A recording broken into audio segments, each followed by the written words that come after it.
Heidi by Johanna Spyri. Chapter 11. Homesickness. Every afternoon during Mrs. Sessman's visit, while Clara was resting and Miss Rottenmeier had taken herself off mysteriously, presumably to rest also, the old lady sat with her granddaughter for a few minutes and then called Heidi to her room, where she talked to her and amused her in a variety of ways. She had some pretty little dolls with her and showed Heidi how to make clothes for them, and in this pleasant fashion the child learnt to sew, almost without realizing it. Mrs. Sessman had a wonderful piece bag with materials of all kinds and colours in it, and from these Heidi made dresses, coats, and aprons for the dolls. Sometimes Mrs. Sessman let her read aloud from her book, which of course pleased her very much, and the more often she read the stories, the more she liked them. She lived with the characters and got to know them all so well. She was always glad to meet them again. But in spite of these pleasant distractions, she did not look really happy, and her eyes had quite lost their sparkle. One afternoon during the last week of Grandmamma's stay, Heidi came to her room as usual with the big book, and the old lady drew her to her side, laid the book down, and said, "My dear, tell me why you're not happy. Is it still the same trouble?" Heidi nodded. "Did you tell God about it?" "Yes." "And do you pray to him every day to make you happy again?" "No, not any more." "I'm sorry to hear that. Why have you stopped?" "It's no use," Heidi told her.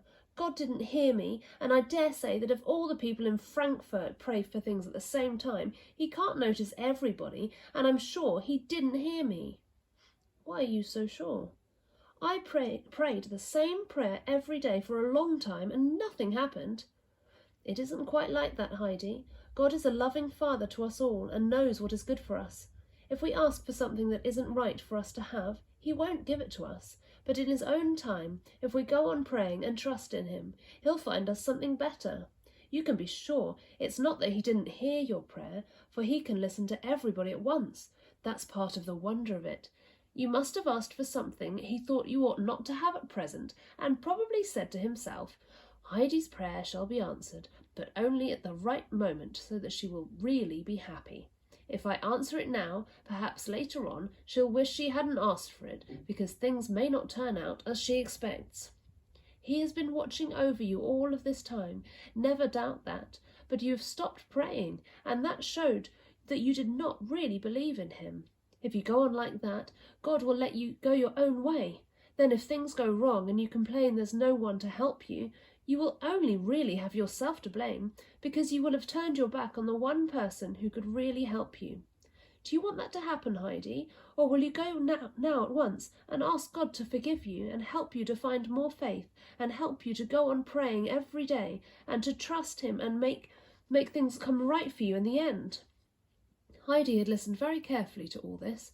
She had great confidence in Grandmamma and wanted to remember everything she said, and in the end she cried penitently, "I will go at once and ask God to forgive me, and I'll never forget him again." "That's a good girl." Heidi went to her own room then, much encouraged, and begged God not to forget her, but to give her his blessing. The day of Grandmamma's departure was a sad one for Clara and Heidi, but she managed to keep them happy right up to the moment when she drove off in the carriage. It was only when the sounds of the wheels died away and the house was so quiet and empty that the children felt quite forlorn and did not know what to do with themselves. Next evening, Heidi came into the study carrying her book and said to Clara, "I'll read to you a lot now, if you'd like me to." Clara thanked her, and Heidi began the little task she had taken on herself with enthusiasm. But all did not go smoothly, for the story she had chosen proved to be about a dying grandmamma. It was too much for Heidi, who burst into tears and sobbed, "Granny is dead!" Everything she read was so real to her that she was firmly convinced that it was Peter's granny in the story. "Now I shall never see her again," she wept, "and she has never had one of the nice white rolls."